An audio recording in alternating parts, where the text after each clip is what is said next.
Hello guys, आज मी काळे बनवणार आहे. यालाच इंग्लिश मध्ये पुपकिन म्हणतात. बघा आता मी काळे कसे बनवते एक नंबर.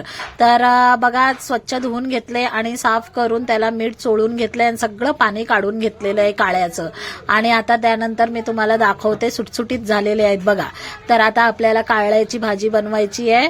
तर त्यासाठी आपल्याला लसूण घ्यायचं आहे. आधी लसूण चांगला ठेचून घेतलेला आहे आणि कांदा घेतलाय, पुरे जास्त कांदा घेतलाय कारण कांद्यामुळे त्याचा कडवटपणा निघून जातो.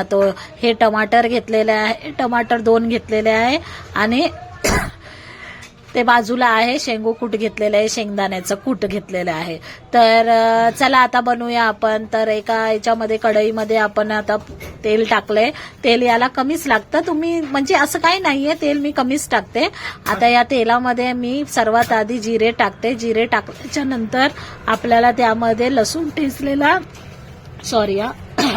लसूण ठेचलेला टाकायचा आहे आपल्याला. आणि मस्तपैकी आहे ना, लसूण ठेचून झाल्याच्या नंतर आपल्याला त्यामध्ये आपल्याला कांदा टाकायचा. पण याला अगोदर मस्त फ्राय करून घ्यायचा आहे लसूणला, त्यानंतरच आपले काळ्याला टेस्ट येतो. आणि नंतर आता आपल्याला ह्यानंतर आपल्याला टाकायचा आहे कांदा. कांदा पण आपल्याला याच्यासाठी मी जास्त सांगितलाय कारण की कांद्याने खूप छान आहे ना टेस्ट येते. तर कांदा आता आपण टाकलेला आहे. त्या कांद्याला आता मस्तपैकी फ्राय करायचं. 5 मिनिटं स्लो गॅसवर करायचंय कारण फास्टवर केलं तर करपून जाणार. त्यामुळे आपल्याला स्लो गॅसवर 5 मिनिटं कांदा मस्त फ्राय करून घ्यायचा आहे. छान मस्त बघा किती खमखम वास सुटलेला आहे कांद्याचा, लसणाचा एकदम खमंग फोडणी झालेली आहे. त्यानंतर आपण टोमॅटो टाकायचंय. टोमॅटो टाकल्याच्या नंतर आपल्याला लक्षात ठेवायचं आहे की टोमॅटो आपल्याला चांगलं मस्त फ्राय करून घ्यायचं आहे. बघा मस्त फ्राय झालेलं आहे, नरम झालेलं आहे एकदम. त्यानंतर आपल्याला सुखे कोरडे मसाले टाकायचे आहेत. तर बघा लक्षात घ्या, काळे करण्यासाठी आपल्याला मसाले खूप महत्वाचे आहेत.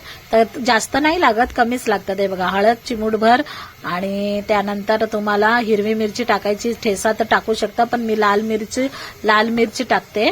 लाल मिर्च पावडर टाकल्याच्या नंतर आपल्याला मसाला, घरी जो काही मसाला कोणताही असेल तर ते तुम्ही आहे ना टाकू शकता. तर त्यानंतर याला मस्तपैकी फ्राय करून द्यायचं. याच्या वाफेमध्येच हे मस्तपैकी मसाला फ्राय होऊन जातो. तर आपल्याला एकच काम करायचंय, आता हे 2 मिनिटं परतून आपल्याला छान घ्यायचंय. त्याच्यामध्ये कांद्या टमाट्यामध्ये सगळा मसाला मिक्स झाला पाहिजे. त्यानंतर आपण 2च मिनिटं आपण याला चांगली आहे ना वाफ घेऊन देणार आहे. 2च मिनिटं, जास्त नाही. आणि 2 मिनिटं झाल्याच्या नंतर आपण काढू. बघा किती मस्त झालेलं आहे, सगळं मेल्ट झालेलं आहे. त्यानंतर आपण काळे टाकू. काळे टाकल्याच्या नंतर आपण यामध्ये मीठ टाकणार आहोत. लक्ष द्या हा गाईज, मीठ अगोदरच टाकलेलं आहे. त्यामुळे कमी टाका, मी 2 वेळा बोलले आणि नाही तर होईल खरट. आणि याला मस्तपैकी फ्राय करून घ्यायचंय आणि त्याच्यामध्ये 5 मिनिटं फ्राय करून घ्यायचंय मस्तपैकी. जो मसाला त्याला काळेला लागत नाही तोपर्यंत घ्यायचंय मस्तपैकी ना. आणि नंतर मग आपल्याला ह्यामध्ये काही करायचं नाहीये, आपल्याला झाकण ठेवून 5 किंवा 7 मिनिटं ठेवायचं आहे. झालंय 5-7 मिनिटं, मी गॅस बंद केलेला आहे आणि बघू शकता तुम्ही. हे बघा, यानंतर आपल्याला शेंगू कूट टाकायचं आहे.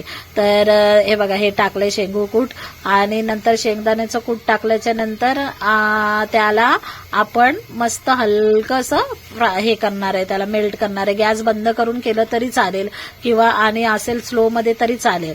आणि झाल्याच्या नंतर आपल्याला आता ह्याच्यामध्ये आपल्याला काही करायचं नाही. थोडीशी कोथिंबीर असेल तर तुम्ही टाकू शकता, असं काही नाहीये, पण बिना कोथिंबीरची पण छान लागते. बघा किती खमखम वास सुटलेला आहे.